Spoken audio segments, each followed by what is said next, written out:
बिलावली तहरीक जे अहम किरदार सूफ़ी कुर्बान मेमण जे वर्सीअ जे सिलसिले जूं ही तयारियूं जारी आहिनि।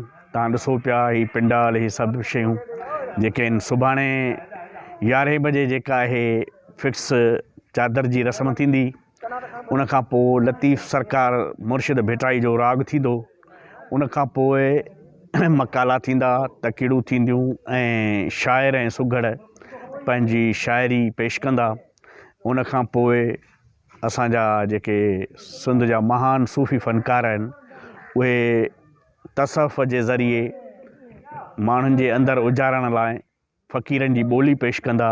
त जीअं ही जेको सिस्टम आहे, समाज आहे जेको वरितो पियो आहे कूड़ जे मर्ज़ में, ऐं माण्हुनि में जेका अना परस्ती आहे ऐं माण्हुनि में जेको ईगो अची वियो आहे उनखे ख़तमु करण लाइ असांजा सूफ़ी बुज़ुर्ग ऐं असांजा रहनुमा सुभाणे उन ते ॻाल्हाईंदा। त जीअं सिंध में सहप रवादारी ऐं मोहबत जो पैगाम ॾियनि। हीअ अॼु सॼियूं उन सिलसिले जूं तयारियूं आहिनि। सूफ़ी कुर्बान मेमण, सूफ़ी करीमरनू मेमण ऐं सूफ़ी इब्राहिम मेमण जे यादि में जेको ही प्रोग्राम थी रहियो आहे, ही तव्हां ॾिसो पिया, ही सॼो उन सिलसिले जी कड़ी आहे। सभु दोस्त सुभाणे हुननि खे अक़ीदत जा गुल पेश कंदा ऐं मोहबत ऐं प्यार जो जेको पैगाम आहे उहो ॾींदा।